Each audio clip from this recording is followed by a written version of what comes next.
enka foreign news nde ya mentankum na Malawi MP dadabi ya wasa ye cabinet minister kwasi. Okay. 2019 ya no decide yes onko biem.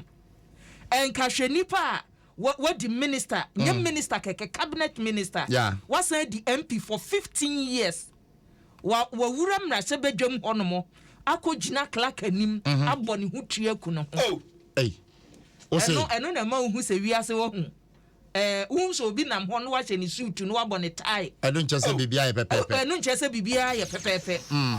Na papa ya ye kana sem ye friend no Clement Chiwaya chese emira wode aye adwuma e wo Malawi manumu minister wadie MP awadie mfie du enum nyina no wono hu ne se wasom Malawi man no na emum akade e wose ye de man wo incentives bia na e wose wonya no ye mfa man no na ne ye ne yaso ne se ne other colleagues no ye de amomo na ono no ye disable.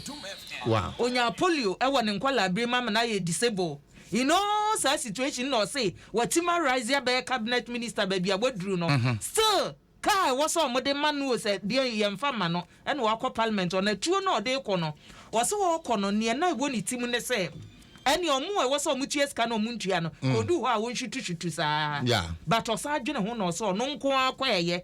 Where your letter or chroto ho. Yeah, some more. Or non qua quaye. Eti wapuni ho on peso beha mi obia.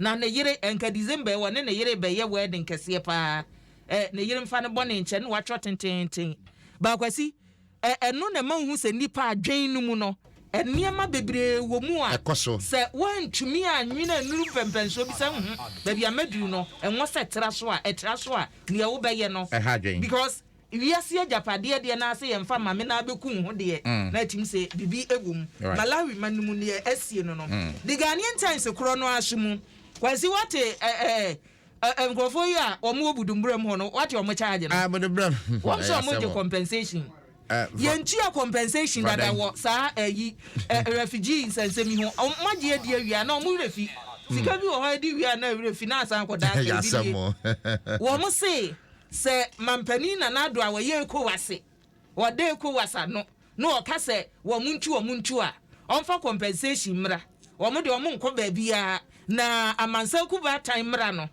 etia se wo mo ate Ghana ha se refugees na ye beka se yetu won esa wo mo nya refugees bi mu ABY let it be known to them, you understand, say government gave them the land, it is not their property.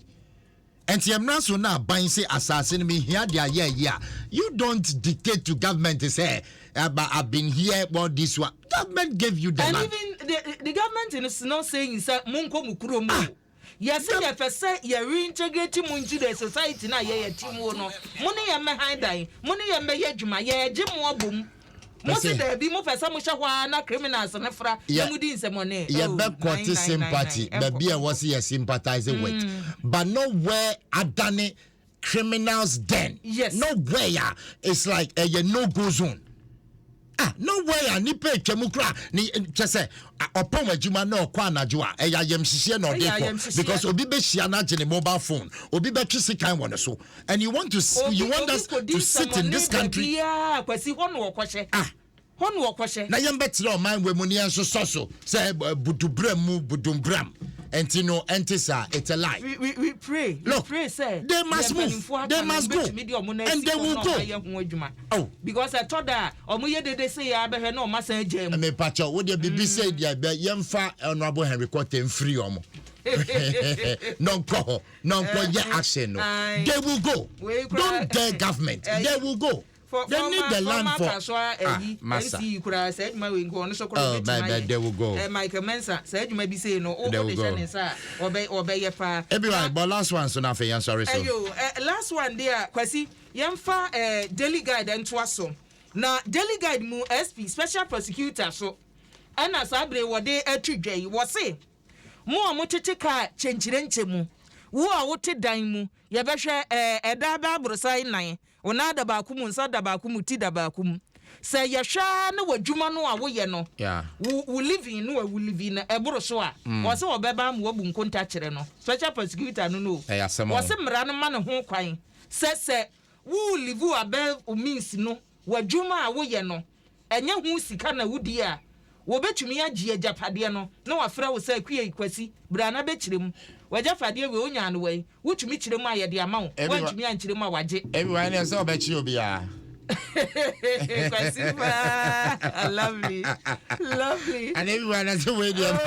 I bet you be. I bet you on one home because sometimes everyone. We share now we share how you survive the whole month. The diet with him. I bet you be. Because we have a baby mutia. On starting fee.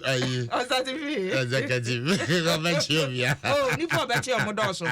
Because me Sam Rebi san kwasi mahwehwe ache wo ye mra pon no mu na se ono so wo se mra no ma ne ho kwasa kwasi yenye because nipa ne bi wo ho no mu a obetimi anya wo de be kirem yenka asanya wo de obekirem ba mabunu nu asese wo behwe wono ka ya wotim wonya dwuma bia na social media wode kire na me na me linko na me na mitwiwe ubisa na dwuma wo ye so onya dwuma ayasem ya nhwe ye na no toa so saa kwasie youtube ni nyina anya dwuma na no ofin so saka wafoi se upesika brai ho no masaka slice obi aso nya dwuma everybody me fancy why